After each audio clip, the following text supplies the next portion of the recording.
నాగర్ కర్నూలు జిల్లా కేంద్రంలో నిర్వహించిన TUWJH 143 ముఖ్య నాయకుల జిల్లా స్థాయి సమావేశాలు నిర్వహించుకోవడం జరిగింది. ఈ కార్యక్రమానికి రాష్ట్ర ప్రధాన కార్యదర్శి ఆస్కాని మారుతి సాగర్ అధ్యక్షతన జరిగిన ఈ సమావేశంలో జర్నలిస్టుల సమస్యలపై ప్రభుత్వాలను నిలదీసిన వైనం 25,000 జర్నలిస్టుల కుటుంబాలకు ఎంప్లాయీస్ హెల్త్ స్కీమ్ తరహాలో కార్పొరేట్ వైద్యం అందించాలని, ఇళ్ల స్థలాలు కేటాయించాలని మరియు అర్హులైన ప్రతి జర్నలిస్టులకు అక్రెడిటేషన్ కార్డులను మంజూరు చేయాలని డిమాండ్ చేస్తూ చేపట్టిన సరికొత్త ఉద్యమ పిలుపుపై ప్రత్యేక కథనం చేపట్టారు.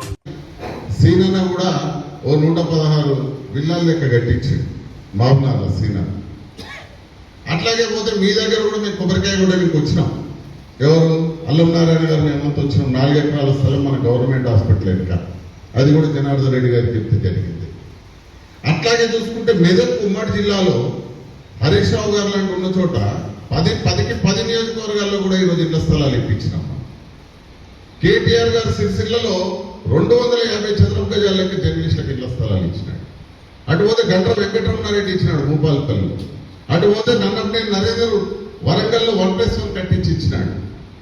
ఇట్లా అనేక చోట్ల రాష్ట్ర వ్యాప్తంగా దాదాపు 50 నియోజకవర్గాల్లో ఆందోళన, ఉమ్మడి మెదక్లో ఆందోళన కూడా ఉంది కదా క్రాంతికిరణ్ గారు. అదే పట్ట ఎట్లిచ్చిందో చెప్పండి అని అబ్దుల్లా గారు వీళ్ళు అడిగితే నేను అక్కడ ఎంఆర్ఓ ఏ రకంగా ఇచ్చిందో ఆ పట్ట సర్టిఫికేట్ పంపించినాడు. వాళ్ళందరూ కూడా బాన్సువాడలో అద్భుతంగా ఆయన ఎవరు మన పోచారం శ్రీనివాసరెడ్డి గారు కూడా విల్లాల లెక్క కట్టించినాడు. ఈ రోజు నియోజకవర్గాల్లో మన యూనియన్ ఆధ్వర్యంలో అదే ఆ సంఘం ఉన్నప్పుడు ఇక్కడ ఇప్పించినారా? అదే రకంగా ఈ ఇళ్ల స్థలాలే కాదు, ఇళ్ల స్థలాలు ఒకటి జర్నలిస్టులకు ఎంతో కొంత జరగాలంటే ముందు సంక్షేమ నిధి కావాలి. నేను ఇంతకుముందే చెప్పిన మిత్రులారా, ఉమ్మడి రాష్ట్రంలో మీడియా అకాడమీ అని ఒకటి ఉంటే దానికి 1 కోటి రూపాయలు వచ్చేది సంక్షేమ నిధి ఉమ్మడి రాష్ట్రం మొత్తానికి. ఆ 1 కోటి రూపాయలతోన వీళ్ళకి 60 లక్షల జీతాలే పోయేవి, మిగిలేదు 40 లక్షలు. ఆ 40 లక్షలు ఆ రాష్ట్రంకి ఇస్తారా, ఈ రాష్ట్రంకి ఇస్తారా? ఇది కాని పని. ఆయన మీకు 10 కోట్లు అయితే సరిపోదు అల్లం నారాయణ గారు, మనం బ్రహ్మాండంగా 100 కోట్ల రూపాయల సంక్షేమ నిధి ఇచ్చుకుందామని చెప్పేసి ఆ రోజు అనౌన్స్ చేసినటువంటి చర్చ ఒత్తిడి పెరిగింది. వెంటనే చర్చలకు పిలిచినాడు పొంగులేటి శ్రీనివాసరెడ్డి గారు. లేదు మీరు రండి, మీరు డిస్కస్. ఓకే, దాని ఏముంది, మంచి గురించి మాట్లాడతామంటే మేము ఎవరితో కన్నా వస్తామని పోయి మాట్లాడినా ఇమ్మీడియట్ గా డెస్క్ జర్నలిస్టులను, బ్యూరో జర్నలిస్టులను విడగొట్టడం కరెక్ట్ కాదు, మీరు 2 కార్డుల విధానం స్వస్తి పలకాలని చెప్పినాం. అదే రకంగా అర్హులైన ప్రతి జర్నలిస్టుకు అక్రిడేషన్ కార్డు వచ్చేదాకా మేము విశ్రమించేటటువంటి సమస్యనే లేదు. ఆ విషయంలో మీరు ఏమాత్రం చేసినా ఇది ఒక శాంపిల్ మాత్రమే 33 జిల్లాల్లో ఈరోజు జరిగిన ఆందోళనలు అని చెప్పేసి ఆ రోజు సుస్పష్టంగా చెప్పడం జరిగింది. దానికి ప్రభుత్వం ఒక మెట్టు దిగొచ్చింది, 102 జీవో రివైజ్డ్ జీవో తీసుకొచ్చింది. ఆ తర్వాత మీటింగ్ జరిగేటటువంటి క్రమంలో మనోడు అన్నాడు, నిజంగానే 1-2 మీటింగ్లలో ముద్రాలు ప్రజాపక్షాలన్నీ టక్క స్టాంపులు వేసుకుపోయింది. తర్వాత చూసేసరికి అసలు సూర్య గారు ఆ మనం పేపర్ ఎప్పటి నుంచో నడుస్తున్నాయి పేపర్, ఈ నినాదం, ఉదయం ఇట్లాంటి తెలంగాణ పత్రికలన్నింటి మీద ఎంక్వైరీ చేద్దాం సాగర్ గారు అంటే 14 చెప్పుకొచ్చిందిరాయన. మరి ప్రజాపక్షం మీద నడుస్తుందిరాయన, మరి ఇదేదో ముందు చెప్పకపోతే అప్పుడు నువ్వు అడగలే కదా. అంటే ఇదేంటి, అందరికీ మనం కొట్లాడుతున్నది మేము, పోనీ లేదు మాకు 100 మందికి న్యాయం జరిగే క్రమంలో 1-2 చోట్ల పోని మేము ఊకుంటే నీది దాటిద్దాడే గోడమల్లని ఏమంటారు కదా, దాని లెక్క ఇమ్మీడియట్ గా చెక్ పెడదామని చూస్తుంది. ఎట్లా ఊకుంటామా? మళ్ళా దానిపైన మనం పోరాటం చేయడం జరిగింది. ఈరోజు తలోకి ఆ 6 పేపర్లకు కూడా మళ్ళీ B కేటగిరీ కింద ఇప్పిస్తున్న ఘనత ఎవరిదంటే కూడా అది మళ్ళీ మాట్లాడాలి.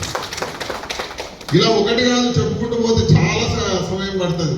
మన మిత్రులు వచ్చినారు, నాకు హ్యాపీ అనిపించింది. వెంటనే 5 నిమిషాల్లో కమిషనర్ గారిని, జగన్ గారిని కల్పించేసి మీరు ఇమ్మీడియట్ గా ఏజెన్సీ ప్రాంతాల్లో వీళ్ళతో పాటు మన ముట్నూరు, మన ఆదిలాబాద్ ఉట్నూరు, అక్కడ కూడా ఏజెన్సీ ప్రాంతాల్లో ప్రత్యేకంగా జర్నలిస్టులకు కార్డులు ఇవ్వాలి, మేము గతంలో ఇచ్చినాం, మీరు ఈసారి కట్ చేస్తే మంచిగా ఉండదని చెప్తే వెంటనే దానికోసం ఒక ప్రొసీడింగ్ ఆర్డర్ తీసుకొచ్చేసి ఈ రోజు నల్లమల్ల జర్నలిస్టుల కోసం ప్రత్యేకంగా కార్డులు ఇప్పించే విషయంలో కూడా మనం చదువుతున్నాం. అట్లాగే పిలిగ్రిమ్ సెంటర్లు ఉన్నాయి, అవి మండల కేంద్రాలు కావు. యాదాద్రికి ఆలేరు మండలం, అట్లాగే బాసరకు ముదోల్ మండలం, మన ముదోల్లో రిపోర్టర్లు ఉంటారు, బాసర్లో ఉంటారు, యాదాద్రిలో ఉంటారు, ఆలేరులో ఉంటారు. మరి టెంపుల్ల దగ్గర ఉండేటటువంటి వాళ్ళకు, పర్యాటక కేంద్రాల దగ్గర ఉండే వాళ్ళకి ఎట్లా? అది గుడియాలి. మళ్ళీ దాని మీద ఒక ప్రొసీడింగ్ తెప్పించినాం. వాళ్ళకి ఈరోజు స్పెషల్ కేటగిరీ కింద అక్రిడేషన్ తెప్పిస్తున్నాం.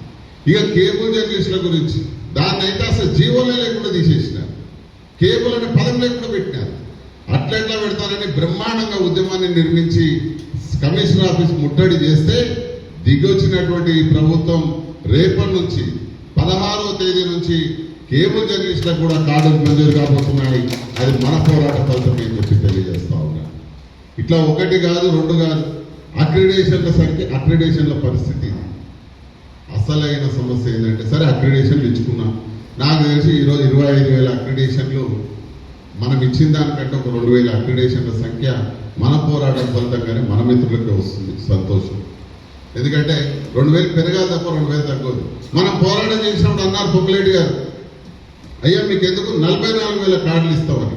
మేము అన్నాం, నువ్వు 44,000, మా దగ్గర జర్నలిస్టులు కూడా లేరయ్యా, నువ్వు 30,000 ఇస్తాను, ఆ 30,000లో మా వాళ్ళందరూ భర్తీ అయిపోతుందని చెప్పిన. అదే సంఖ్య అనేటటువంటిది ఈరోజు ఫుల్ఫిల్ కాబోతా ఉంది. ఈరోజు ఎడిషన్ల వారిగా కూడా రేపు 2-3 రోజుల్లో జీవో వస్తూ ఉంది. ఎడిషన్ల వారిగా కూడా బ్యూరోలకు, డెస్క్లకు 8-8 కార్డులు గతంలో ఇచ్చేవాళ్ళు, దానికి కోత పెట్టినారు. దాన్ని మళ్ళీ తీసుకొచ్చేటటువంటి ప్రయత్నం చేస్తూ ఉన్నాం. అదేవిధంగా ఈ ఏదైతే ఇప్పుడు చెప్పినటువంటి ఏజెన్సీ ఏరియాల్లో కానీ మిగతా ప్రాంతాల్లో కానీ బిగ్ మీడియాకే ఇచ్చినటువంటి పరిస్థితిని కూడా వాళ్ళ దృష్టికి తీసుకెళ్ళినా, అక్కడ ఉన్న ఎలక్ట్రానిక్ అయినా కింద ఇంకా పనిచేసేటటువంటి చిన్న పేపర్ల రిపోర్టర్లకైనా ఇచ్చే నివేదిక జీవో కూడా రేపు రాబోతా ఉంది. అది ఆల్రెడీ ప్రభుత్వం దృష్టిలో పెట్టినా, అది కూడా ఈ 2-3 రోజుల్లో ఆల్రెడీ కమిషనర్ గారి దగ్గర సంతకం అయిపోయింది, మంత్రి గారి దగ్గర ఉంది, అది కూడా రాబోతుంది.